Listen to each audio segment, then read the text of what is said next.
Okay, the worst case draft test form has been condensed down to a one-page form with a separate document which is 5 pages of instructions. As you can see from the instructions, it's just a description of exactly what ought to go into each one of the fields.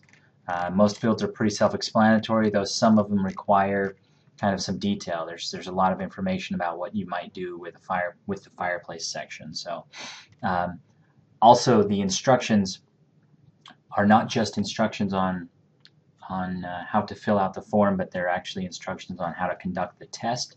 That's always been a part of the long form, and we don't want that lost. So your instructions on how to go through a worst case draft test still exist. Please continue to follow them. This form is just simply to document your findings. I'll run through the form quickly. I ask that you guys give this one a try. Test it out in the real world a little bit more. I have been testing it and found that it works pretty well. Makes it fairly quickly for me and my methods, but I need you guys to try it out and see if it works for you. If you have any suggestions, bear in mind they need to be suggestions that will kind of work for everybody. I realize that some of you have very specific or unique things you do. I tried to leave a little space down here where you could add any additional information that you do that's kind of different from everybody else. But yeah, if any changes are made, it'll be changes that will kind of help everybody. But please send those suggestions to me.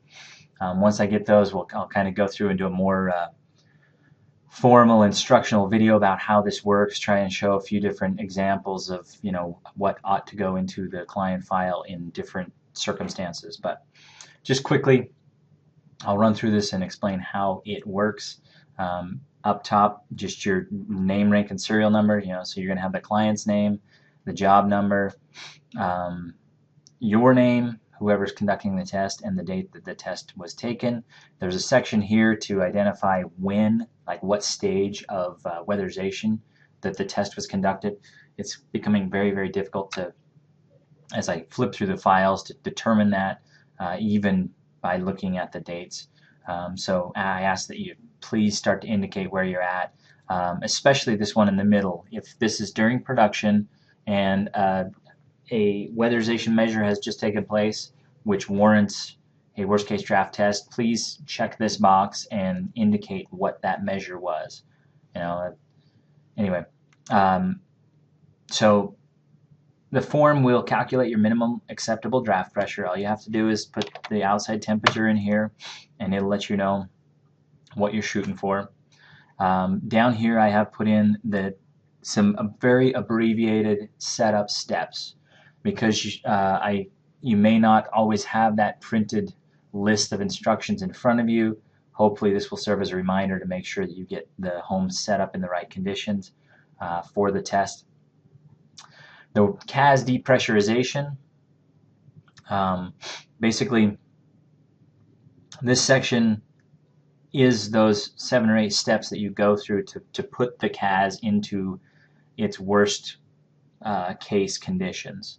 So you start out with your starting pressure, you flip on your exhaust fans, your dryer, your air handler.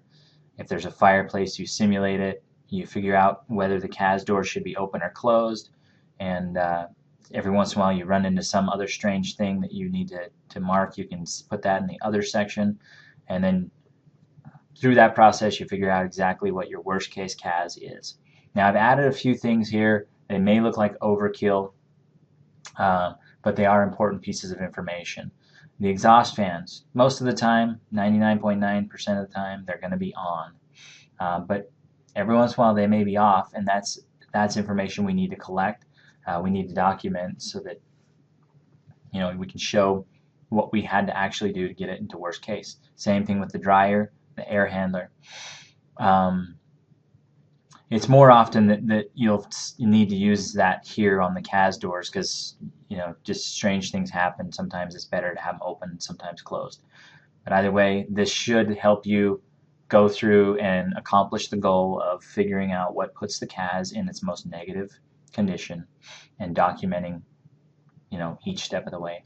The fireplaces, there's a bunch more information in the instructions, but because for each fireplace that uses inside air for its combustion air, you would incrementally increase the amount of blower door exhaust that you're simulating. So for one, you'd set your blower door at 300 CFM, two 600, and if they had 3 fireplaces, you'd set that at 900 CFM. So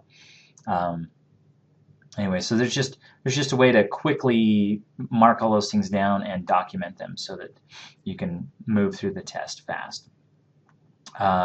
Draft pressure testing results. So now we've figured out what our worst case is and we're ready to test the appliances.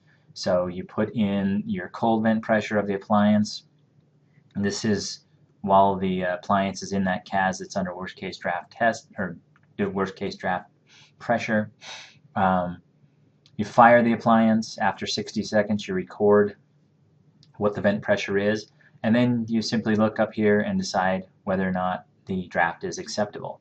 In this example, it's not, or sorry, it is because it is more negative. With my furnace, it is not because it's less negative.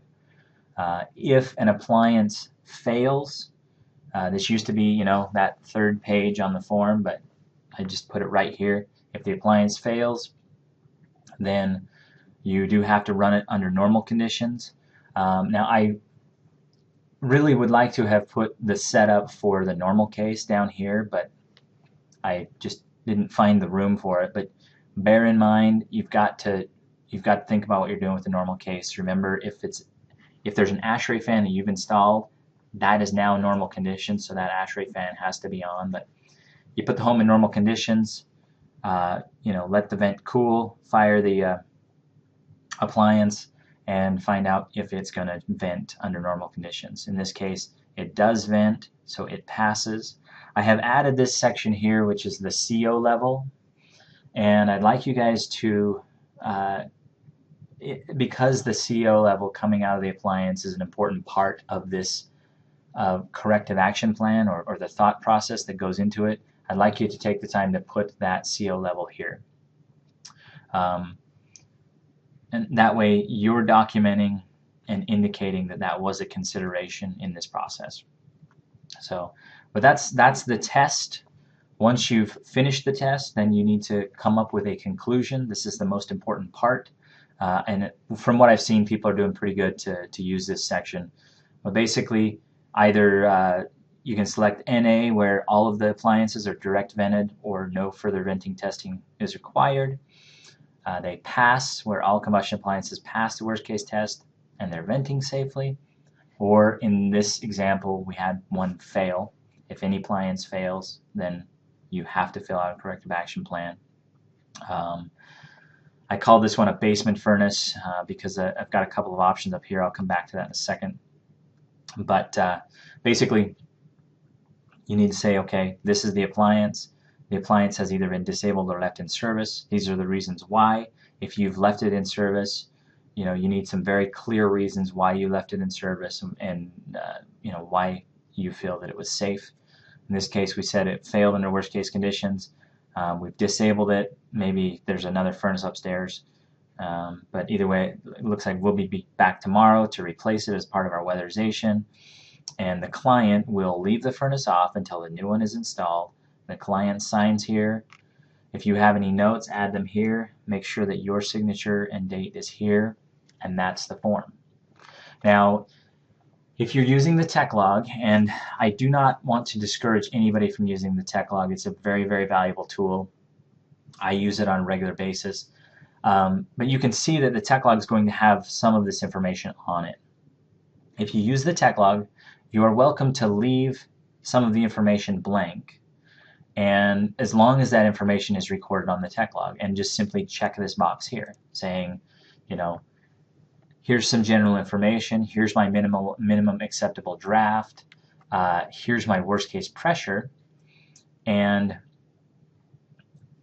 the rest of this section is blank. Now, the problem though is, and you would even have this stuff on the TechLog, but you are going to have to rewrite it here. You're going to have to say the water heater, here's the actual numbers, and did it pass or fail. But if you have a copy of the TechLog that needs to be attached as part of this documentation, check that box. The other issue that we've run into is that this this test represents one combustion zone. I couldn't come up with a creative way to make it represent more than one. So if the home has multiple combustion zones with appliances that naturally draft, then you're going to actually have to have one of these documents for each of those zones. And so I just put this box here where you can indicate, hey, there's multiple CASs in this home, and so if you check this box, and in this case we'll pretend there's a furnace upstairs, so this obviously this CAS was the one with the water heater and the basement furnace in it, and in the file I'd see another one with the upstairs furnace in it. So please give it a try, and let me know what you think, and if everybody's okay with this one, we'll make it official in a few weeks and go from there. Thank you.